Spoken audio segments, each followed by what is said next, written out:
Is it ever too late? Is it ever too late to begin again? We look at the past, at our failures, at the time we've lost, and we believe our story is finished. We see an end. But what if nature sees something different? What if every ending is just the soil for a new beginning? This was the question that had settled over Arthur like a permanent winter. In the quiet of his study, surrounded by the ghosts of what might have been, he was packing his life away. Not clothes or keepsakes, but dreams.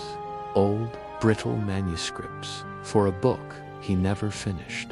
Blueprints for a business that failed before it began.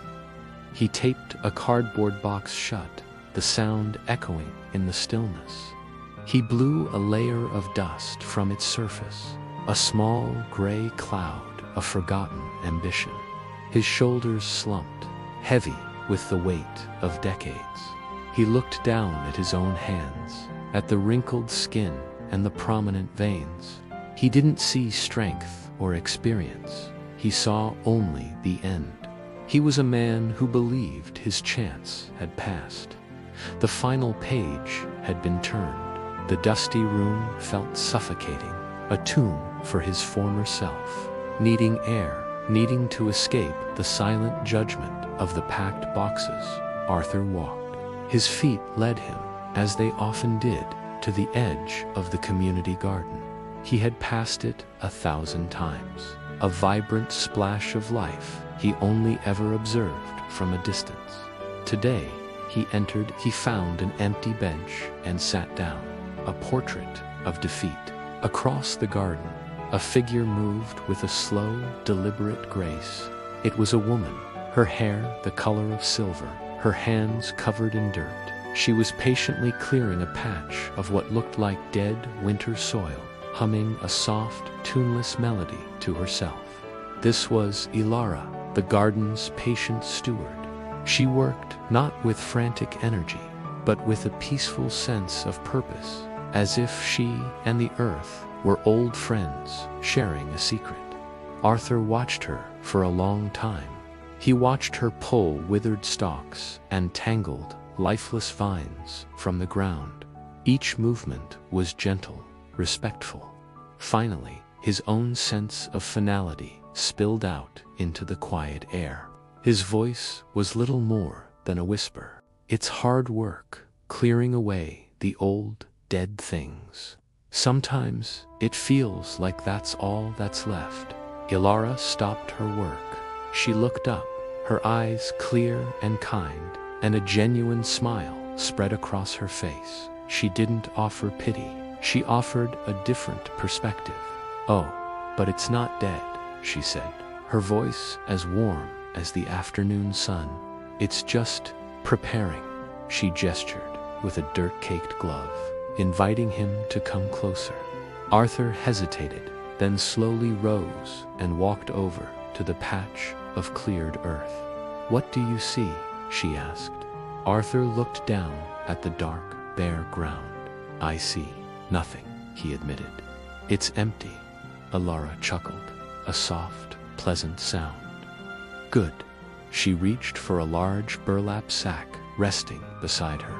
She untied it and plunged her hands in, bringing up 2 handfuls of the richest, darkest material he had ever seen.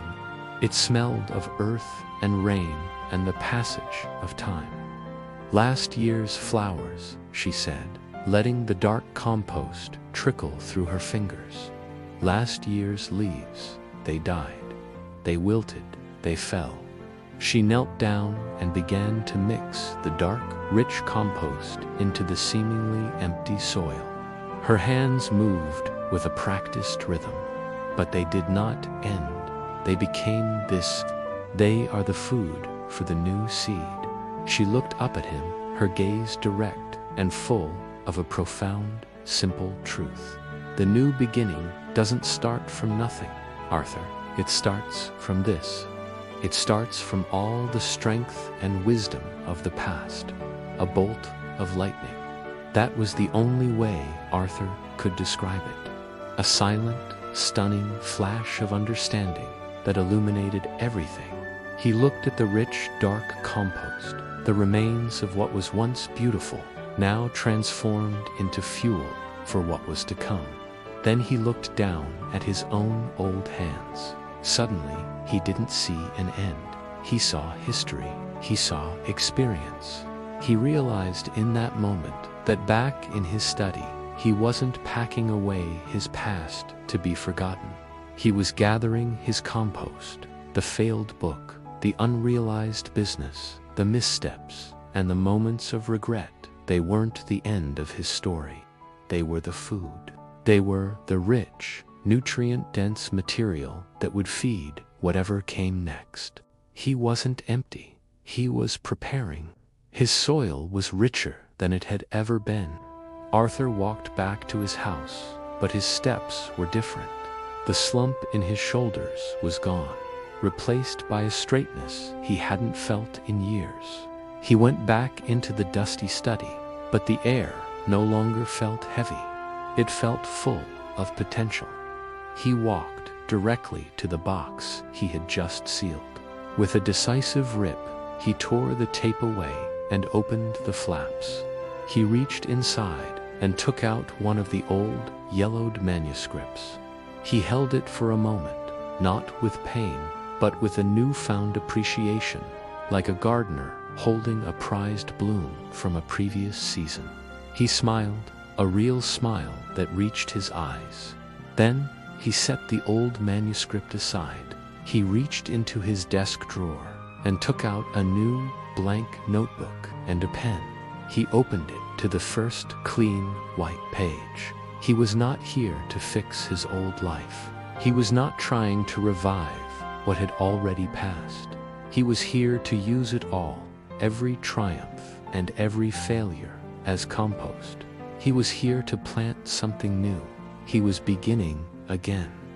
The moral is that it is never too late to begin again. Our past, including our failures and regrets, is not an ending. It is the rich compost that provides the wisdom and strength to nourish a new beginning.